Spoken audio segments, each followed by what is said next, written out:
Ezekiel Elliott to the New England Patriots, 28 years old, coming off a year with 231 carries, only 17 catches. But I'm going to do my best to scare you, all right? I'm going to scare you right off the bat. You, Jamie, hide behind your covers. You're about to tremble with fear.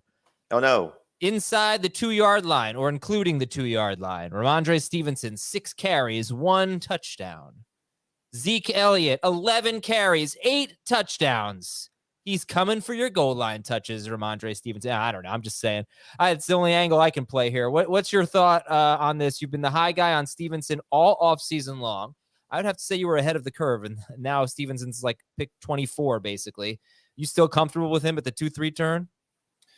No, but I'm not going to panic. I think this is clearly a knock on what the upside could be because, if he struggles in any capacity and if he fumbles, then they'll probably give Zeke more carries than we expect. Obviously, this is, I think, an indication of, like you said, the short yardage work. And, I think everything you're reading in the aftermath of him signing, you have to be concerned that's going to be the problem. I think if I remember the stat correctly, they had 10 rushing touchdowns as a team last year from the running back position and then 24 the year before. And 8 the year before that, though.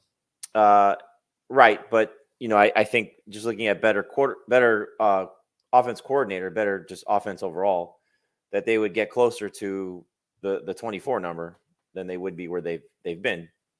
So I think just by, the natural, trickle down process, he's going to score even with Zeke there. I don't think Zeke's going to take him off the field in passing downs. The question is somebody else going to take him off the field, excuse me, in passing downs. So I still think Stevenson's got top 15 upside. I'm not going to drop him probably further than that, but he's no longer going to be a top 12 guy. Yeah, and I said only 8 the year before, 2020, 8 rushing touchdown from running backs. They actually had 12 from Cam Newton. So they had 20 rushing touchdowns overall in 2020. I think they had 25 in 2021, and then a down year last year. All right, so I put up a Twitter poll. Ezekiel Elliott, the Patriots are signing Ezekiel Elliott. What does this mean for Rhamondre Stevenson? I just put it up, 312 votes so far. No change in value. Move him down a few picks, down at least a round. And right now, no change in value, only 18%. Move him down a few picks, 47%. Down at least around 34.8%. Where would you fall in those 3 categories? I mean, like I just said, move him down a couple spots. So I think you take him now after, for sure. You asked us on our Monday show, the start, Justin Jefferson, the combos, Justin Jefferson, Stevenson, and a receiver. I think it was Devontae Smith, or the other receivers. I mean, it's easy to go the other receivers. It's easy to take the quarterbacks over him at this point, if you're so inclined. And then I think, he goes to where behind the next group of receivers, even of Chris Olave, T. Higgins, Chris Olave, whatever order. He's closer to, for me, he'll be, in the Najee Harris, Travis Etienne range. Mixon for sure over him. Yeah. Over him. Yeah. Okay. Jahmyr Gibbs? Probably so. I mean, I'm a big Jahmyr Gibbs guy in PPR, and I think that Gibbs might have more upside. What role does Zeke play? He's been last year only 17 catches, but in his career, he's been really good, at least reliable as a blocker, as a pass catcher. Now, the last 3 years, his yards per catch, when we talk about his yards per carry, his last 3 regular seasons, he has 2 carries over 27 yards. He's clearly lost something, but his yards per catch have also been terrible the last 3 seasons. But guess what? Rhamondre Stevenson was really bad there last year too. So I wonder what Zeke does. Does he do short yardage? Does he just spell Stevenson? Does he work on passing downs? Is he just 28 years old and crappy and does almost nothing? What's your best guess here? What's his role? I hope he's 28 years old and crappy and does nothing, because I'm, like you said, I was really excited about Rhamondre Stevenson. So, if Zeke is washed up and can't get the job done, then, they'll stick with, Rhamondre in what seems to be a pretty high level role. What was the expectation? So I know we had, I want to give credit where credit's due. We had Joe Pisapia from Fantasy Pros on, and he was talking about, having Rhamondre in bubble wrap for the majority of training camp. It seemed as if they were treating him as the feature guy. So we kind of knew that this was a possibility of bringing somebody else in. They also worked out Leonard Fournette a few weeks ago as well. And so there's clearly something that either they don't like about Stevenson, or hopefully more so they don't like about the guys behind him.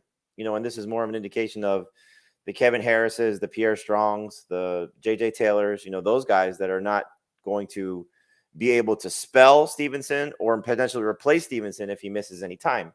So that would be the hope. But I think, again, you got to look at pedigree. You got to look at reputation. You got to look at some level of contract. I know it's a 1-year deal up to $6 million, but for running back these days, that's not something to completely overlook, even though it's probably very incentive laden.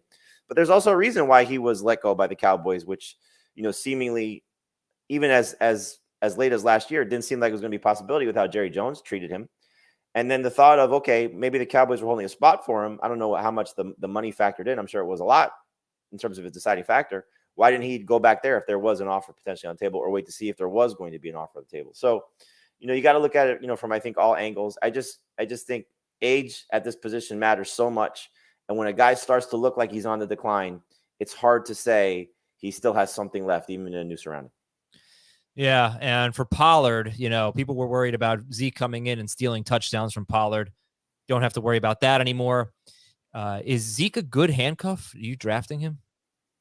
I wouldn't draft him with the idea of being a handcuff. Oh my God, I drafted Stevenson. I got to get Zeke to back him up, or even in the lottery ticket realm. He's a guy that is, I think, going to be touchdown dependent. And if last year was really an indication of how bad this team was, maybe Mac Jones just is not good. Maybe the skill players are just not good. Maybe they're going to be a grinded out, field goal type of team. I don't think that's the case, but you can certainly make that argument.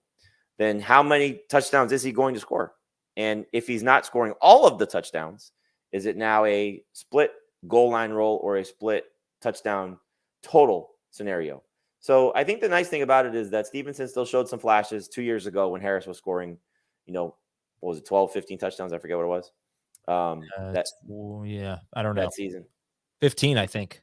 He was still productive. He just wasn't as good as he was last year. And you've made note of this. How much of it was the offense was just completely terrible, and Mac Jones had nobody to throw to? He's got Juju. He's got, Devontae Parker missed time last year. They have some young receivers that they like.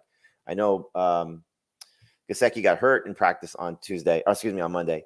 We'll see how much that factors in, but they have just better receiving options and a better offense. So how many of those receptions will still be there for Stevenson? So you just got to downgrade him a little bit. If you're still in on him like I am, you're still going to probably look in the 3rd round, but we'll see how the market corrects itself. Maybe he falls to the 4th round, and then you're getting what could be a huge bargain for the same type of player. All right. I have a draft in 30 minutes. Very interested to see the impact here. So you're picking 4th. I have the 4th pick. I'm telling you, he's not going to be on my team unless he falls. You would not have taken him at the 2-3 term because you've been passing him up pretty regularly. Mm-hmm. If he's there late round 4. Yes. I like, that's the thing about these names. Zeke, Fournette, Kareem Hunt, they're big names. I don't think they're big players anymore. And the stat I gave at the top of the show about Zeke being so much better inside the 2-yard line, I watched every one of those runs from Rhamondre Stevenson. And maybe he's slow to get to the point of attack. Maybe it's his fault. I don't know. But my opinion is he didn't have much of a chance on most of those. Yes. If Zeke were running behind that offensive line compared to the Cowboys offensive line, he wouldn't have scored on that type of success either. So I don't necessarily think Zeke is better than Stevenson there. Although I do think, if I had to say one thing about Zeke, watching his goal line runs compared to Pollard, he was really good at that last year. So I do think he could be good, but I do think the line had a lot to do with it too. I guess my point is Zeke could be good there. Don't necessarily think Rhamondre can't be. I think he was a victim of circumstances. But yeah, I mean, these are big names. I wasn't in love with Stevenson there because I just don't see him catching the same amount of passes. And I want, like, in the early 3rd round, I still want a dynamic, explosive player. And I get that with ETN. I get that with Jalen Hurts and Josh Allen. I get that with T. Higgins and Devontae Smith. And I think Chris Olave. I might get that with Mark Andrews. I don't know if I get it with Gibbs. I might get that with Gibbs. I'm a little nervous in anything but full PPR there. Right. Well, I don't know that I get that with Stevenson. That's why I was a little bit more hesitant. I can tell you if he's there 4th pick of round 3, I'm not taking him. If he's there 9th pick of round 4, I would absolutely take Rhamondre Stevenson there. Yes. We'll and you know what? You might win the lottery because people panic and they don't want to draft him in the first 3 rounds. Yeah.